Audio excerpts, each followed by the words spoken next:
নিয়তির কি নির্মম পরিহাস, তাই না? সত্যি মনটা অনেক খারাপ, কোনো কিছুতেই ভালো লাগছে না।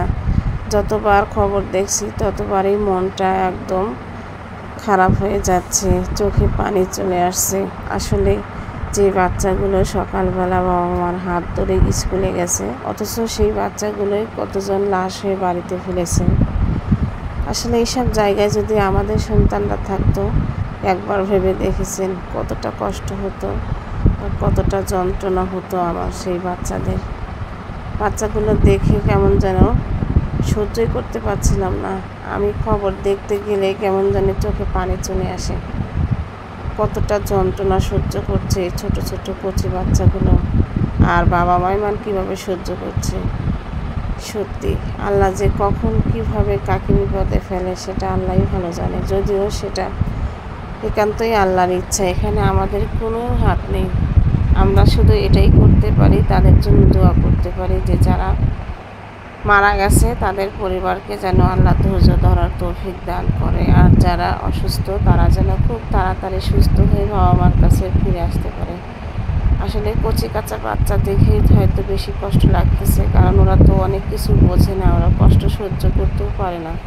বড়রা তো অনেক কষ্ট সহ্য করতে পারে, বুঝতে পারে কোন সিচুয়েশনে কী করতে হবে, কিন্তু ছোট ছোট বাচ্চারা তো কিছুই বোঝে না।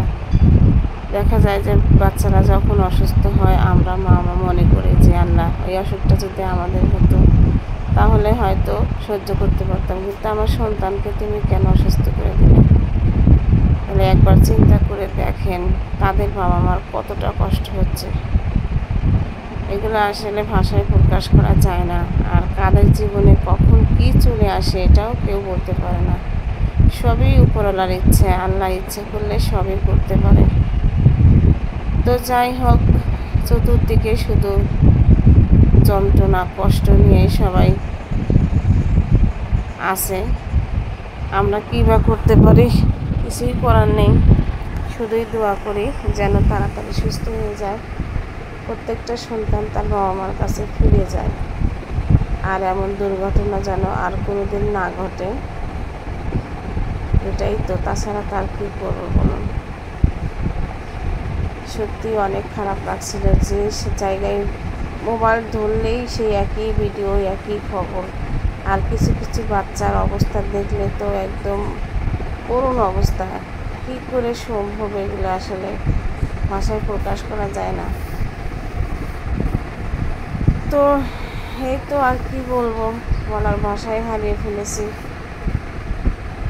আমাদের সন্তানরা যদি এমন একটা পরিস্থিতিতে পড়তো আমরা যে কী করতাম সেটাই ভাবতে গেলেও অবাক লাগে।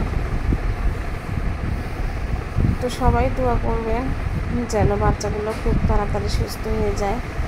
আর যারা চলে গেছে তারা তো চলেই গেছে, তাদেরকে তো আর ফিরে আনা যাবে না। আর একজন পাইলট কখনোই চায় না যে তার দ্বারা কারো ক্ষতি হোক। সে আপ্রাণ চেষ্টা করেছে, কিন্তু নিয়তির নির্মম পরিহাস শিকার সেও মারা গেছে। তো কাউকে তো আর দোষ দেওয়া যাচ্ছে না, হয়তো এটাই তাদের ভাগ্যে ছিল যার কারণে এরকম হয়েছে। এই তো,